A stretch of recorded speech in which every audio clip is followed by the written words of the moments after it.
Sorry. Okay, so here I go.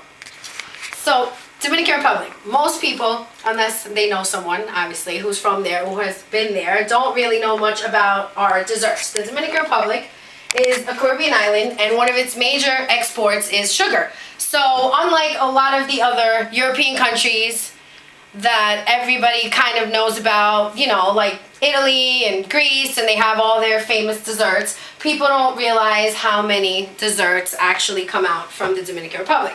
So today I'm showing you guys how to make quesillo. Quesillo is basically a Venezuelan variation of flan, but Dominicans make it also, and so I'm going to run down the way that we make it. 6 very basic ingredients: 6 eggs, a can of evaporated milk, a can of condensed milk, a tablespoon of vanilla, cinnamon is pretty much to flavor, and a tablespoon of liqueur. So, of course, because on the islands most things are natural, I do recommend people try to use whether it be organic vanilla, the better of the eggs, but obviously you can do it to your liking. So the first 3 ingredients, milk, vanilla, eggs, you can pretty much put them in any order that you like. Like I said, it's just 6 ingredients. It's very simple, but I prefer to start it in this order because these are the ingredients that you kind of use the whole amount on. So, you know, it doesn't really matter which way you do it. The condensed milk, and you guys will notice I made a whole slide dedicated to condensed milk, mainly because I anticipated there being more girls here, and I wanted to let you girls know that this is not the time to be skimpy on the sweet item. So I wanted to make it perfectly clear that we want the whole can of condensed milk. So I gave you, I don't want it to look like the can on the corner. I want it to be nice and clean like the one in the middle. So that's basically, that's pretty much what gives the sugar and the sweetness. You don't add any additional sugar, so that's why it's kind of important to get it all in there.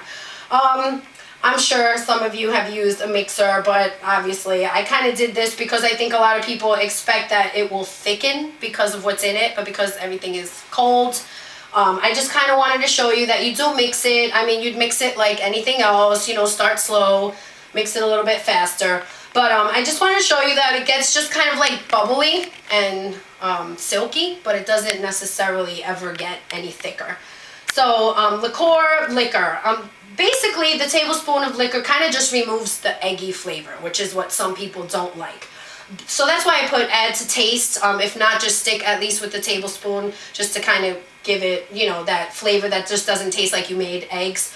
Also, you can feel free to mix, and by that what I mean is, like, you know, you don't have to use one. We, for ours, specifically used Malibu. I like it because it just kind of gives it that coconut taste, takes a little bit away from the flavor of the egg. Optional. The reason I put this here is because on the islands, and depending where you are, people will use different things to kind of flavor it differently. So they might use a flavored liqueur. Some people will put cocoa powder and make it chocolate. The cream of coconut I put there because on the islands, like, people will use more coconut and then maybe just put like coconut shavings on top of it. So it was kind of just to let you know, raisins is big in Spanish bread pudding, even in regular flans. So the caramel, that's basically what's going to give it that little syrupy thing that everybody saw in the beginning. So I just kind of wanted to show you from beginning to end.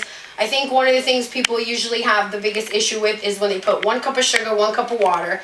They assume they should put more sugar to water. You really should start with the same amount because basically the heat will make the water evaporate out, and that's what gives you the time to kind of get it to have this color. So I just kind of wanted to show you guys what it should look like.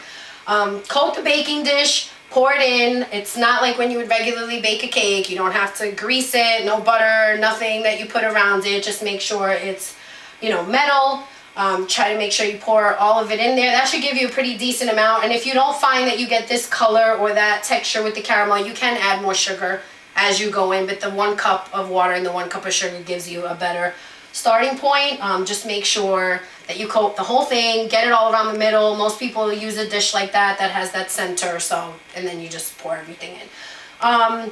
The pot, I mean, the most important thing here is that you cover it with aluminum and you make sure that it's fully covered. The whole idea is it's going to kind of be steamed, and you want to make sure that water doesn't get in there. That will take away from your, you know, ending kind of the texture that it gets. You don't want to get moisture in there.